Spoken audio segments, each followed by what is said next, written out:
Hello everyone, welcome back to CS Planet. Oke, di video kita kali ini kita akan melakukan review.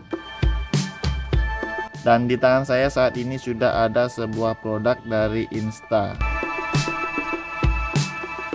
Tepatnya ini adalah sebuah action cam ya. Jadi action cam ini saya beli sudah sekitar 1 tahun yang lalu. Dan video ini merupakan video review setelah pemakaian selama 1 tahun. Bagaimana, seperti apa kelebihan dan kekurangan dari Insta360 ini. Untuk tipenya, Insta yang sedang saya pegang ini adalah Insta360 One RS ya, yang edisi 4K. Jadi kalau teman-teman yang belum tahu, kamera ini memiliki 2 versi. Yang satunya itu 4K, yang satunya lagi itu yang 360 derajat. Jadi perbedaannya ada pada lensanya ini.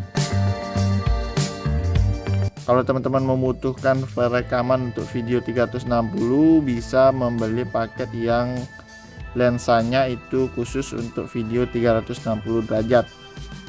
Tapi kalau teman-teman membutuhkan keduanya, bisa membeli action cam ini yang versi combo. Kalau teman-teman membeli versi combo, teman-teman akan mendapatkan lensa 4K nya ini, dan lagi satu lensa khusus untuk 360 derajat video. Tapi kalau saya membelinya yang hanya 4K, dan ini kurang lebih harganya di kisaran 3 jutaan. Kalau teman-teman membeli yang combo, harganya menjadi 6 jutaan ya.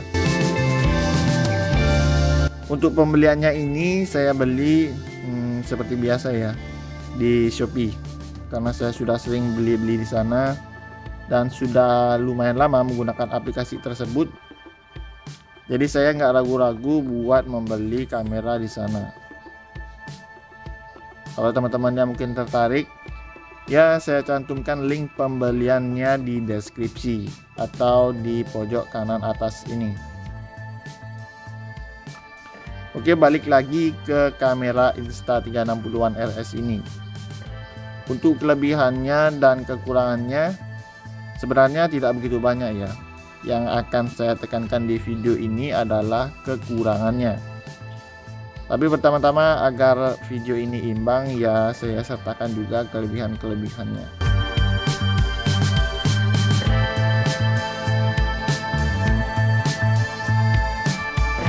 Oke, sebelum lanjut membahas lebih dalam mengenai action cam Insta360 One RS ini, teman-teman bisa tolong sempatkan di like video ini dan juga komen apabila teman-teman memiliki pertanyaan lebih mendalam tentang action cam ini.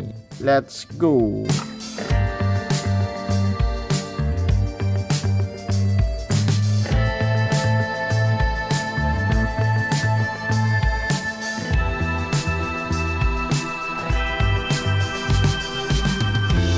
Pertama-tama, action cam ini merupakan action cam yang modular ya, alias teman-teman bisa lepas pasang action cam ini. Jadi baterainya itu bisa dilepas. Jadi kalau baterainya itu rusak, teman-teman bisa hanya membeli baterainya saja. Begitu pula dengan lensanya. Untuk lensa yang ini, lensa 4K ini juga bisa dilepas. Apabila teman-teman membutuhkan lensa 360 derajatnya, teman-teman bisa hanya membeli lensa 360 derajatnya. Kemudian teman-teman bisa memasangkannya dengan LCD screen-nya seperti ini. Jadi ini tinggal pasang-pasang saja. Seperti ini.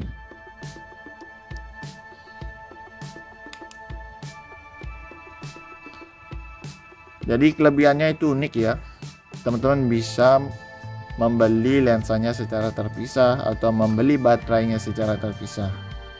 Jadi kalau mungkin ada salah satu bagian yang rusak, teman-teman bisa membeli salah satu bagian itu saja.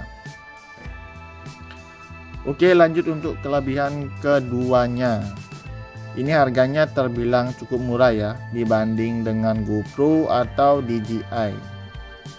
Jadi harganya di 3 jutaan. Untuk kualitas videonya ini sudah lumayan bagus. Ini mampu merekam sampai 4K 60 fps. Selain itu juga action cam ini memiliki stabilisasi yang cukup bagus yang dinamakan flow state stabilization. Jadi kalau di DJI itu ada rock stabilization dan di GoPro juga ada stabilisasi yang bagus. Di Insta360 RS ini juga memiliki stabilisasi yang cukup mumpuni. Dan sepengalaman saya menggunakan action cam ini itu stabilisasinya sangat bagus.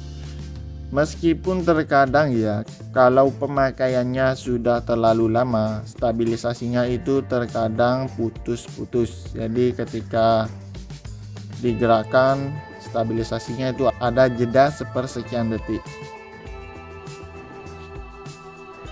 Oke, jadi itu tadi kelebihan dari Insta360 RS ini. Untuk kelebihan lainnya teman-teman bisa searching sendiri ya. Kenapa? Agar video ini tidak begitu panjang nantinya. Dan seperti yang saya katakan tadi, video ini akan menekankan kekurangan dari Insta360 One RS ini. Oke, untuk kekurangan yang pertama, Insta360 One RS ini yang pertama-tama yang paling saya kadang suka kesal adalah lensanya. Lensa 4K nya ini kalau teman-teman pakai dihidupkan itu pasti akan mengembun. Itu bukan karena salah pemakaian atau bagaimana ya. Untuk pertama kali Insta One RS ini digunakan itu sudah saya lihat terdapat embun di lensanya. Jadi di sebelah sini itu akan berembun. Dan embunnya itu selalu di sebelah sini. Jadi semakin lama penggunaannya dan embunnya itu akan menjadi semakin lebar. Jadi terkadang di hasil perekamannya itu teman-teman akan melihat putih-putih di sebelah kanannya. Jadi hasil yang seperti itu terkadang sedikit mengganggu ya.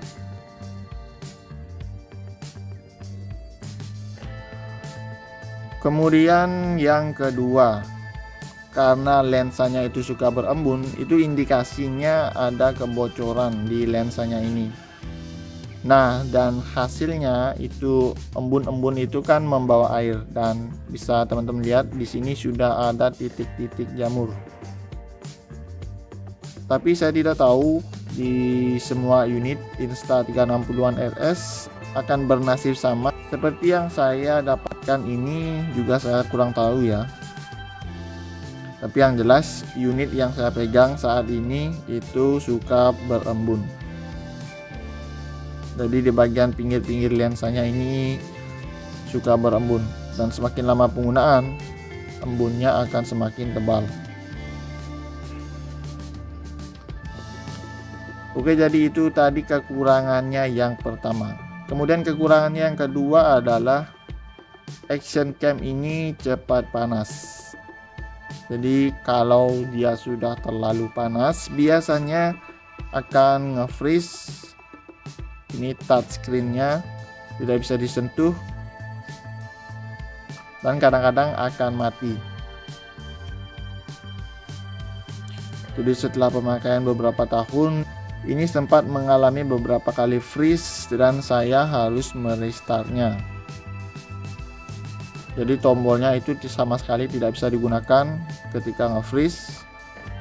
Jadi cara satu-satunya untuk merestart action cam ini teman-teman harus melepas baterainya.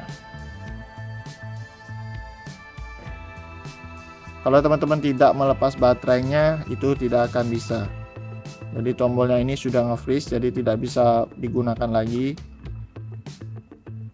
Touchscreen-nya pun tidak bisa digunakan. Jadi teman-teman harus melepas baterainya seperti ini. Nah, kemudian dinyalakan ulang.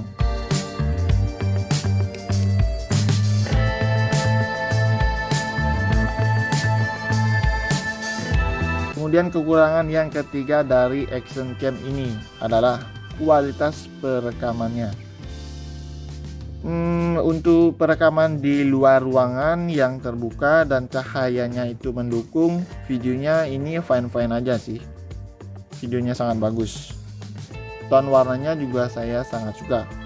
Tapi ketika sudah mulai di low light atau di kondisi ruangan yang cahayanya minim, ini video yang dihasilkan sudah mulai nggak karuan ya teman-teman. Itu videonya banyak noise, warnanya sudah tidak sesuai, dan pokoknya sangat kurang. Jadi hasil video low lightnya itu sangat kurang dibanding DJI atau GoPro.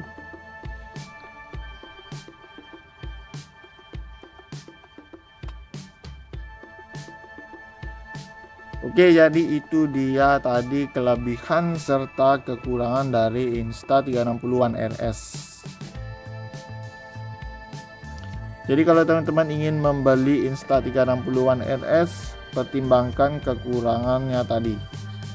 Apabila teman-teman terganggu dengan lensa yang berembun atau kondisi video di low light-nya itu kurang baik, lebih baik teman-teman jangan membeli Insta360 One RS. Tapi kalau teman-teman oke-oke saja dan ingin belajar menggunakan action cam, mungkin Insta360 One RS ini menjadi pertimbangan yang cocok untuk teman-teman. Untuk kekurangan tadi, mengingat harganya yang saya rasa cukup murah, ya sebenarnya masih wajar-wajar saja ya. Kalau teman-teman menggunakan action cam ini untuk belajar, saya rasa kekurangannya tadi itu baik-baik saja, mengingat harganya hanya di 3 jutaan. Tapi kalau teman-teman itu sudah sangat mahir dalam menggunakan action cam atau membuat video dengan action cam, saya sarankan teman-teman membeli action cam yang lebih mahal seperti DJI Action 4 atau GoPro. Nah, jadi segitu aja review kita kali ini mengenai kelebihan serta kekurangan Insta360 One RS. Terima kasih untuk teman-teman yang sudah menonton. Semoga video ini dapat bermanfaat dan sampai jumpa pada video berikutnya.